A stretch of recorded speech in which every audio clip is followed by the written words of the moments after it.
All right. What's going on, boss man? How you feel? Hey man, I'm feeling good, man. It's a nice day in Atlanta. You in Atlanta, man? I am. I'm in the ATL. All right, so we about to get started. My name is Sam here with Art Tech Trends, and this is Huzani J. all right, and we about to talk a little bit switch the topic. Today we're gonna talk about um, our immigrant experience in the United States of America. Immigration and assimilation.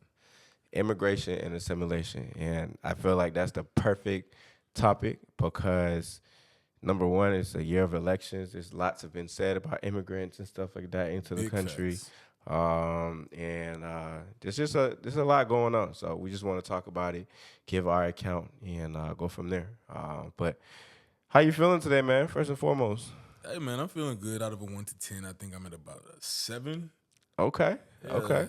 Took a couple of days off of PTO, so I'm not worried about work these days. Feeling real, chill. Shout out to PTO, American Life, Take American your Life. PTO, guys. Take your PTO. All right, let me get started over here.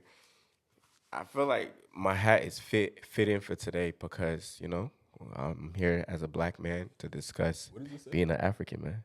It says Black Lives Matter. Okay. It's my homegirl's brand, but you know the message is more important, and I think that's why she did it. So kind of supporting that. It looks crooked though, but that's neither here nor there. Nice. Anyways, so I immigrated to the United States when I was 10. I was actually born in West Africa, in Liberia, and that's kind of where the journey begins for me. What about you? I wouldn't say I immigrated here. I would say I'm a assimilation product. So you might have an immigration story, but I feel like mine is more of an assimilation story just because I grew up in that immigrant household to people who Mm. didn't have the American experience. I mean, for me, I still had to assimilate as well as immigrate. Facts. You had to do both. Yeah, but both experience is important to talk about. So, where do we start with this? This is such a interesting, conversation. Very dynamic conversation. I wouldn't know where to start, but I mean, shit. Start with your story, dog. All right. So, I was born in Monrovia, Liberia. I went through a 10-year civil war, and just the war started in 1990. I was born in '89, so it ran through like the first 10 years of my life, and then I came to the U.S. In 2000. Do I start my story from America or back home? Shit. I mean, you got to immigrate from somewhere. You got to start where you Right, immigrate right, from. right. The war brought us to America as refugees, seeking better lives. Okay, I think that's a good place to kind of start. That story will kind of be where my parents' story started off, right? So I'm the youngest of 3 siblings. Both my parents are Liberians. Mom Liberian, dad Liberian. Prior to the Civil War, they both were working in Liberia, had really good jobs, well established. Um, I think it was 1991 or 1990. My mom and my 2 siblings they immigrated over here. My dad was in Liberia still because he was. I don't think they thought the war was gonna be as bad as it was. So like he was over there chilling. Then like 92 or like later 91, 92, he came over here after going through a whole bunch of different stuff, and that's where they came together and decided Yeah, on me. I mean that different stuff that you talk about. It was a very brutal civil war. A lot of people lost, close relatives. They lost their sense of normalcy. It was just like so far different than anything you can imagine, and then you get dropped in the United States of America with just having gone through hell on earth, literally, and then come to the country to assimilate into, you know, America, and the way of living of America. And mind you, I'm 10. You said you were born here, right? Yeah. Yeah, and I'm 10, so we're kids. Our parents are. My mom went to school here. She went to college here on like a international program. But if you know anything about international students when they come to America, like they're not Americans. They're just here for school. Yeah. Like if you're in college and you see an international student, you know, like they're not from here. And certainly college is not necessarily even a depiction of like real life. It's not a real life space and time. Yeah, it's not a real life because everybody's in like this circular community and you know each other. You're going through similar experiences and things like that. So brand new to America and coming here. So we actually started this because we're working on a documentary currently. Do we tell them about it? Coming soon. Drop small thing on the people. Yeah, so our documentary is focused primarily on the experience of Africans and other immigrants in America and how life was back when they left and how life was when they came here. Right. The immigrant story, so to speak. Yeah. Because not much is told about, well, there's a lot told from a perspective of like, I think countries that are closer to America, like Mexico and those immigrants, but Right. you know, from an African standpoint, it's a little bit different. Yeah, the stories get told, but they don't always get heard.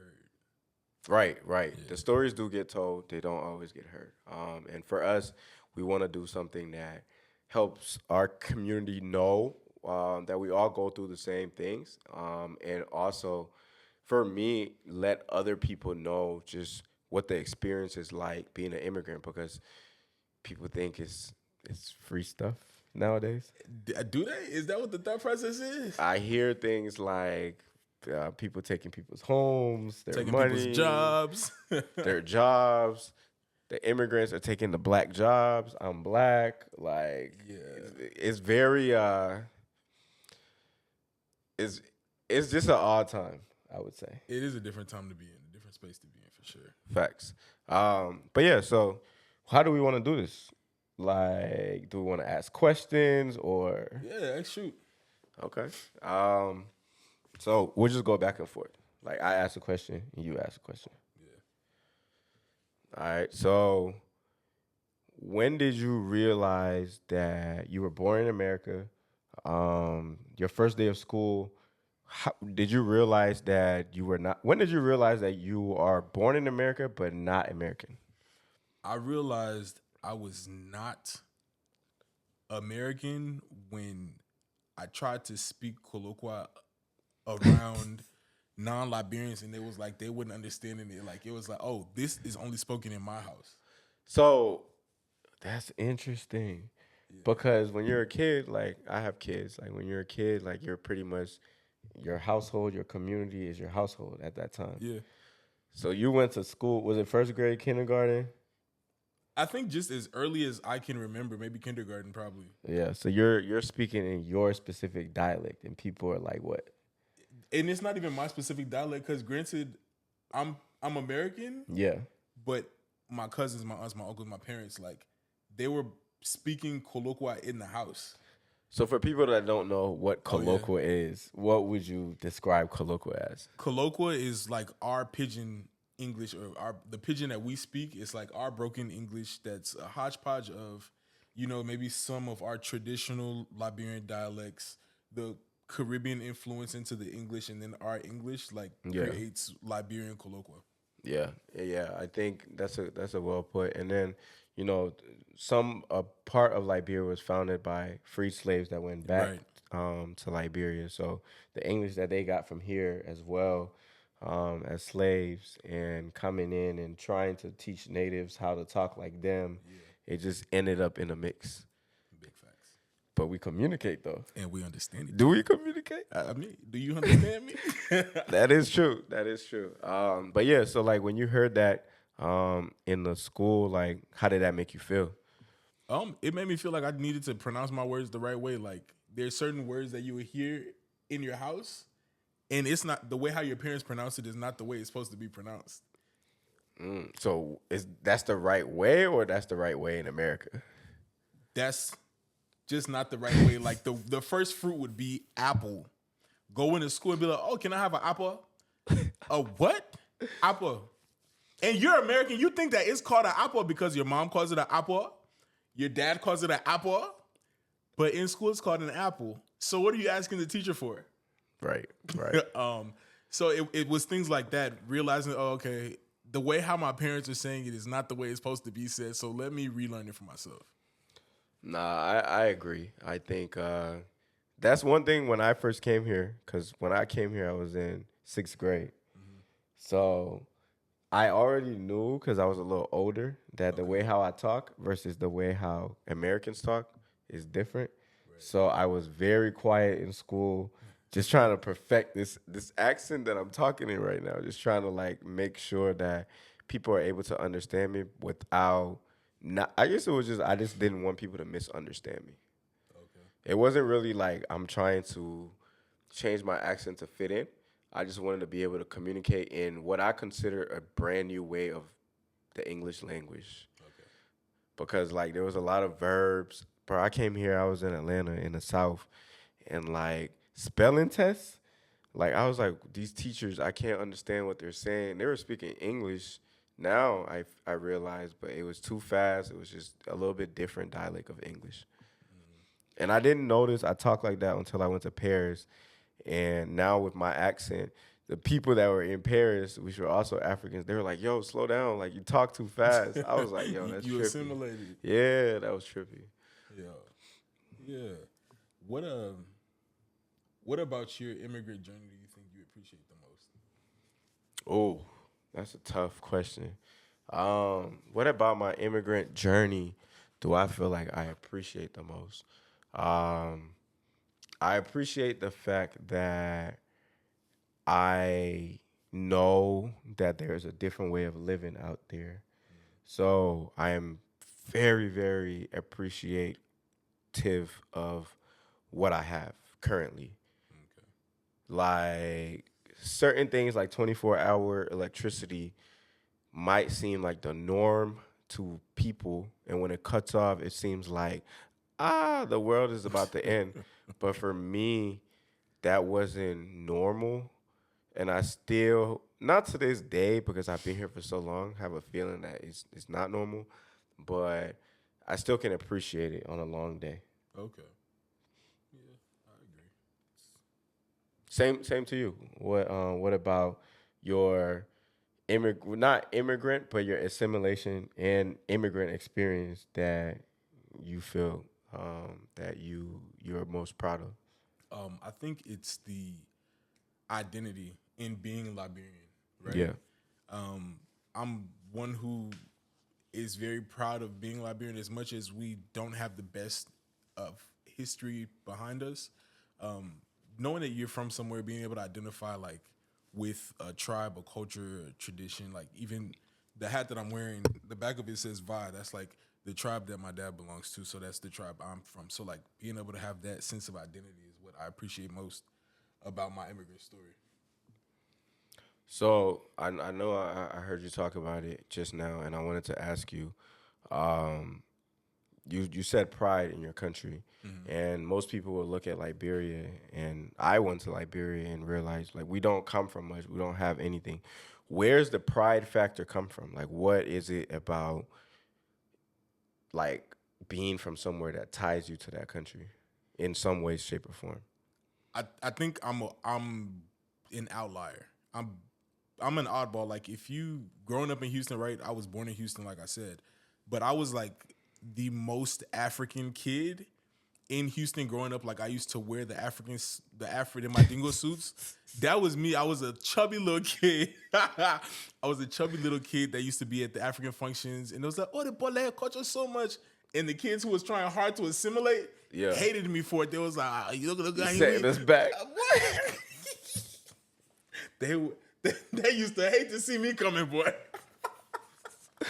Nah, I feel Oh man. I feel you. I feel you. Yeah, like even Africans that went to like my middle school and high school and stuff like that. Like my last name is Hook, right? So because I'm from Liberia, Sam Hook is my last name. So apart from what I look like, if you just hear my name, you won't automatically think African. So, but when I came to the country, I realized I was different because my skin is darker than most Americans that are here. So my pigment was a big concern on people's brains. Like especially my own people. Like I was different because I was blacker. And it was the first time in my life where I was just like, I was so confused as to not that they don't have colorism in Liberia, Right. but even if we made fun of someone's hair or like Yeah. like their color, it wasn't rooted in real hatred for what their skin looked like. Facts. It was like jokes, but it wasn't like I hate you. And I got like I literally got a strong form of like I hate you and why are you here from people that look like me. Could you feel that like that? Yeah, I hate you. I felt the I hate you. Like, why are you here? Like, why do you don't look like us? You're not us. You don't like, you don't have it. Like, you're not, you don't talk like us. You don't like, you don't even know how to ride a bus properly. Yo. Do you, like, where did you even come from? Africa? What is that? Like, it was Y'all it was, live in trees? yo, it was so like hated. It was just like I was just like I couldn't understand it. It was crazy. How did you feel people thought about like Africa when you first started? Oh, you didn't know that it's ignorance. Cause like for me, like you had a name that would be traditionally, it sounds very European. Yeah, Whether from the UK, from the US, like yeah, my name is very much traditional. right, First name, last name, traditional. right. And I think when it comes to like that journey, that experience, my first name is Huzani. Yeah, And every teacher that I ever walked in the classroom when it came down to roll, like before you got to my name, they were like, "Oh, I know I'm not gonna pronounce this one right." And so I'd be like, "It's Jordan. Call me Jordan, but you know what's funny though? People can pronounce Stojakovic, bro. but they can't pronounce Tell me about it." Chineke or Chiamaka or something like that. Like Right. just fix your face, you'll be able to pronounce it. Like just go by the syllables. Apply yourself. Yeah, apply yourself. I think Yeah. that's yeah. And having to literally for the longest after I think maybe first, second grade, it was just like every class I went through all the way until 12th grade, everybody knew me as Jordan because I didn't have the bandwidth to explain to everybody every day. That boy said, you know what? Y'all just do what y'all want. Do what y'all want. Just do what This y'all primary want. school, y'all don't really matter for real. Yeah. But Nah, like like that's crazy. Bro, Cause that's your name. that's my name, bro. Yeah, yeah, yeah. It's yeah, and to bring back the reason why I said the name thing because you would see Africans with the first and last name, and they're still because they're either born here or they've been here for a little bit longer. They holding on to the fact that yo, I'm not you. I'm not one because I didn't move to a place that was like a heavily populated like area. It was like of like immigrants or black people, but the few that were there, they were like clinging on to the fact that hey, bro, we got this already. We they ain't calling us. They're not racist towards us, but we not trying to add you to this pot because Stay where you at. it's too much. I was like, yo, but Stay where you at. yeah, it was very hard. It was very hard to make friends when I came here because of that. Because it's like you don't know how to communicate with anybody. And I ain't the type of person to go try to fit in. I can't try to if I can't try to do what everybody else is doing. We got to communicate on a level of like common interest or a level of like understanding of just life, not necessarily what like I'm following behind the crowd or whatever the crowd is. I think with you being strong enough to identify that and move accordingly, that's a good strength because I know a lot of people who kind of get lost in the sauce. Like, how do you think, or what do you think it was that was able to keep you from losing your identity to wanting to be considered normal by like your peers at that time? Yeah, I think I just been through a war. So like I seen people die, I seen life. I was like, bro, this social status that we're talking about in middle school and high school does not apply to real life. And I knew that from like a early on, and I was just like, there's a big world out here. This little zip code is I just have to do it and get through it and then kind of go from there. That's why I've always like structured my mindset like just because of how much I seen when I was younger. I was just like I know that there's more out there, so I am not wanting to just feel like it's just where I am right now. Yeah. Yeah, it's just where I am right now. So You really were more mature stepping onto the scene, just based off of your life experience at that point. yeah, I was life or death situation. It's like same story like people be explaining like living in inner cities is like you see murders, but it's like you see like you lose everything at an early age. You realize toys. I'd rather have my life. Like what Facts. we doing? So when you get to middle school and people are like talking about Jordans and J's, I'm just happy I got my life, bro. Cause I'm 1 year removed from not having my life. Literally. Yeah, so that was my perspective. Okay. How do you think that immigrants experience has shaped who you are today? I wish I never went through it, bro. It has done nothing. You think actually there's nothing you've gained from it? Like I think I feel like for all the ridicule, for all the similarities, for all the changing, stripping down of your core to try to assimilate, what is done? Let me not say nothing because I would be lying if I say my conditions of life would be the same if I would have stayed in my country.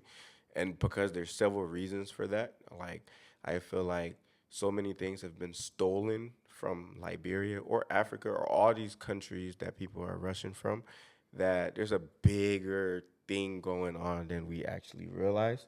So I do think that it's done a lot for me as far as like giving me an opportunity to come here, which is a free market economy, and allowing me to have opportunities.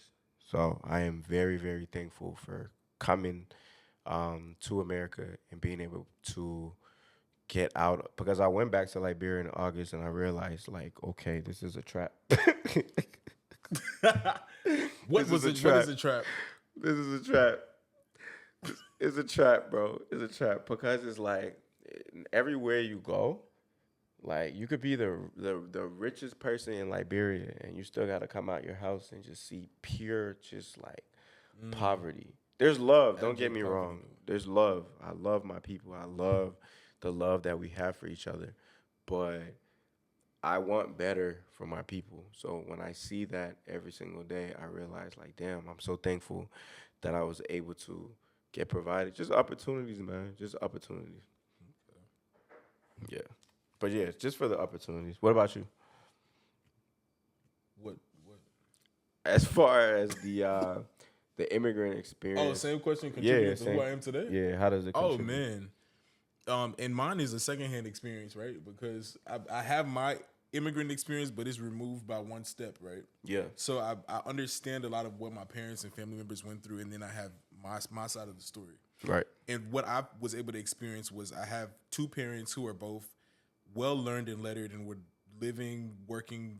Both my parents had like homes separately in Liberia prior to coming here. That's how well off they were. Yeah, And coming here, literally having to start from scratch because their education wasn't honored, so they both had to go and do jobs that were so far away and so far removed from what they were doing back home and start from scratch and having to live with that and see that hustle and see that growing up. Whereas my older siblings would be like, oh, well, back home, mommy and daddy, this, that.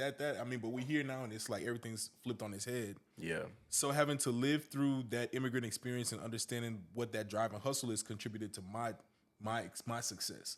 I lived and saw my parents literally sweat hard, put themselves beneath what they were used to, just to give us a better future, and I couldn't take advantage of that, or I couldn't misuse that opportunity.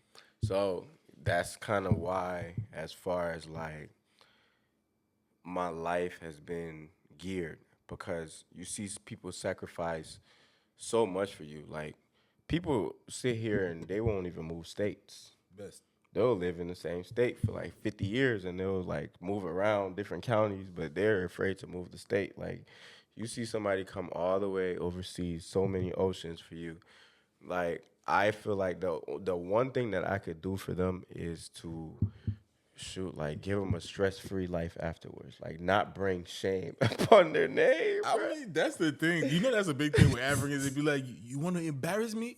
Like, It might have no. been beat. It might have been beat into me, but it's really true. Like Hey, people man. made sacrifices so you could have a better life, and you can't just piss that away because you're of your own selfish desire. Hey, man. They crawled so we could walk.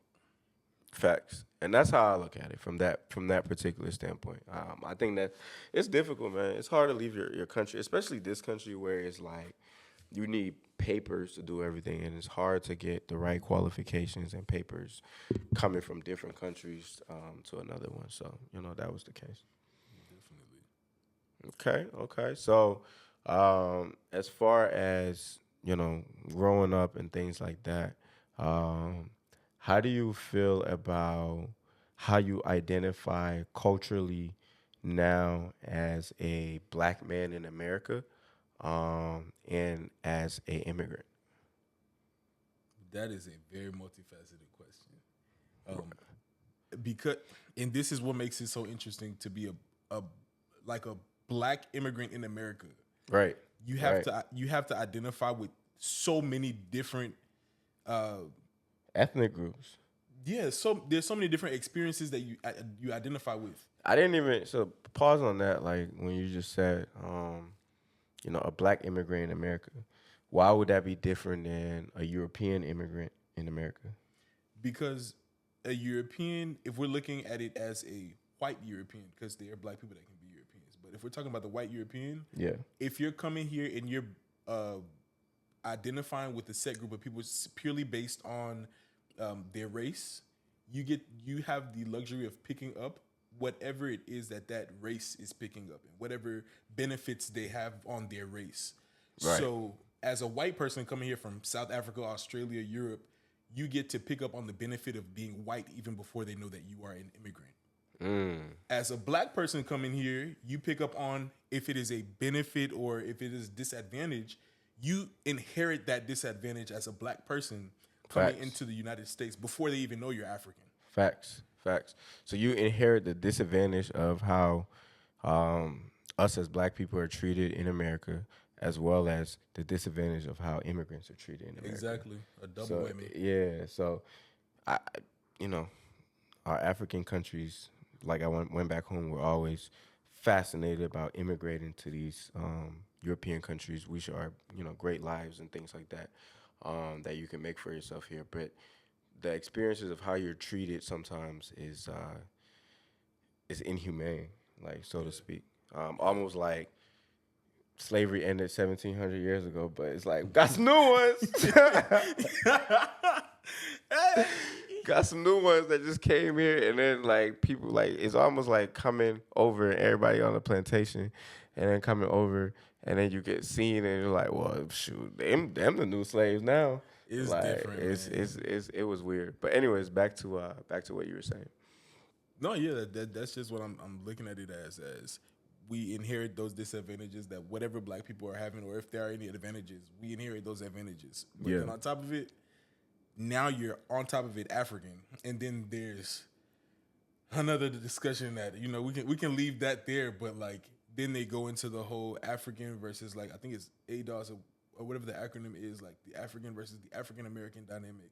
Yeah. Just because now there wants to be a marginalization at that level based on y'all black, but we black and y'all black African, and it's like Yeah, man. It's honestly to me it's honestly sickening because yeah, like when are we gonna open our eyes to realize like we're getting treated the same, like literally, we're getting treated the same, and it's just more so of like the strength in numbers. yeah, We're outnumbered, so us crawling in the barrel, it's not going to help either way. And then I know it's both ways. Like Africans come into America not knowing the culture, not knowing how black Americans have been treated in this country for so many years, and they don't understand. They don't have no compassion. and our parents didn't want to understand it. Yeah, That is not your struggle, right. but it is. But it is because we're going to go through it. Yeah, Whether we want to or not, we're going to Yeah. go through it. And it's honestly something that is like divisive rather than like put together. Like whether you want to paint a tail on it, it's both a struggle. Yeah, Yeah, I agree. but yeah, I feel like there's definitely a lot to that conversation, and I feel like we can get into that. We can Yeah, bring for sure. people that are a lot more smarter than shit I am to talk about Yeah, that as well. I'm not too well versed in it, but I Yeah, got my little piece. yeah, facts. Because I do think that is an interesting discussion because I feel I'm a African man, a black man in America. Those two things could be true at the same time. I don't They have to are true. divide them. They got to be true at the same time. It's got to be true. You can't, and even for black Americans, like I would want you to believe that you're black in America, but you're also African because your great great great grandfather was taken from Africa. Real So talk. we're the same, just a couple of generations missing. Just That's one it. grandparent away. Right. And sometimes it's like, bro, like some of our civil rights leaders are dying in 2020. So you realize that it wasn't that far ago. So It wasn't too long ago. we still have our history. Why don't we just continue to learn and evolve from it rather than, look at it from a different perspective? Yeah, I agree. Definitely. But that's something that I definitely love to have conversations over because I feel like it's just a little understanding, man. That's all that's needed. Just a little communication. Facts. But yeah, I do want to ask you one other question though. This is totally related to what we were talking about. Do you feel like um, the American dream is working for you? Do you feel like that's what your parents intended for you? Do you think it's happening? The American dream is not even working for them. The America that they came to and that they envisioned is not what they're living in right now. So anything called an American dream, it has been completely modified. But if you ask me about an American dream, not for me. I mean, going back to Liberia and seeing how Okay. it's been stolen away. I do think like they brought me this far, so I feel like this is further than my dreams would have even imagined back in Liberia, Okay. bro. Like because Liberia, like now, like the whole they robbed the country of like all its greatness. And the thing about it is, you're asking me my American dream based on my experience. Is I'm from America. Right. Some people's Right. American dream, my American dream is to get to America if I'm an immigrant, and whatever happens once I get here, my dream has been realized. Real talk. Yeah, that's you're right. You're right because you were already here. So it's like we came here. Like your parents would be like, we came here with luggage. Yo, you know how much luggage you can fit on a plane? I know nowadays you get 2 suitcases max. And if you spare it, you on your hand. If you spirit, get that backpack and load it up. And bet you, if you was coming from Africa paying for these tickets, you fly. I don't need that laptop. I don't need it. I don't need it. It's not gonna work in America. But I didn't even know what a winter jacket was. Dang. I know. It was rough. Culture It was shock. rough. I didn't even know what a winter jacket was, to be honest. But yeah, the culture shock is just like a whole different topic. Like, what do you say? What would you say was like something that you had to overly explain to your parents because they just didn't get it? That there's too many things, bro. Like, how many things did you have to help your mom with that other kids wasn't having to help their mom with? Like, I can't Facts. tell you how many times I'm the baby in the family, but I knew how to pay all my family's bills online because of the internet usage and just a lot of different things. And communication, maybe like if I was calling saying that I'm my dad because maybe his English wasn't the best to communicate with some. I mean, it's a lot to that. It's a lot to that, bro. Yeah, just knowing how America works, like it's a lot to it. Even like playing sports, like as a coach, like I saw other parents like just hit me on something like, "How's my kid doing?" I was like, "Wait, this be happening?" They care about your progress report in your report card. You could talk to the teacher. They talk back because in Africa, the teacher, the coach, whatever it is, they're law, bro. You can't. You can't. Like, what are you doing? They'll What are beat you you too. doing? Exactly. They'll beat you too. They parents too. Honestly, but here, like, they can have conversations and stuff like that. So that was different and stuff like that for me. I think culture shock too. I don't know if it's the same for like other nationalities, but like when it comes to that aspect of like parents and how they do it, I think that the immigrant parents were so busy working so many jobs and not understanding how school worked. Like it was your Right. job to go to school and pass your classes. Facts. Facts. It wasn't. It wasn't. Like, come, let me do homework with you and make sure you're flying through and stuff like that. Right. Oh, you were not paying attention when the teachers was teaching? Yeah, and Why are you asking me? a lot of times too, I found out that I just found out that things were just more so from a standpoint of it just my mom was tired. She just couldn't do anything about it. It's just, so many dimensions to this, and things like that. Yeah. A lot of dynamic to that conversation. Okay. So, I think it was a good start off. Like I said, we're doing our documentary, and we're really going to investigate these stories and, you know, try to have a lot for you guys to look at. Yeah, and we want to hear your story too. So, hit us in the DMs and, let us know. Yeah, if you are an immigrant and you do live in America, we'll actually fly to you. It's like wherever we just set up the conversation, have a conversation because we want to have these conversations. Tell us your story as much as possible. We'll get on the phone first before we fly, You're right. and then go from there. Yeah, definitely. It was a good conversation. Get started. All right. Well, my brother, until next time, Until next time, we will see y'all again. peace. Appreciate y'all listening. Give us some feedback. Yeah, we want to hear it from you. We want to hear it from you. All right, all right. But y'all have a good rest of y'all days.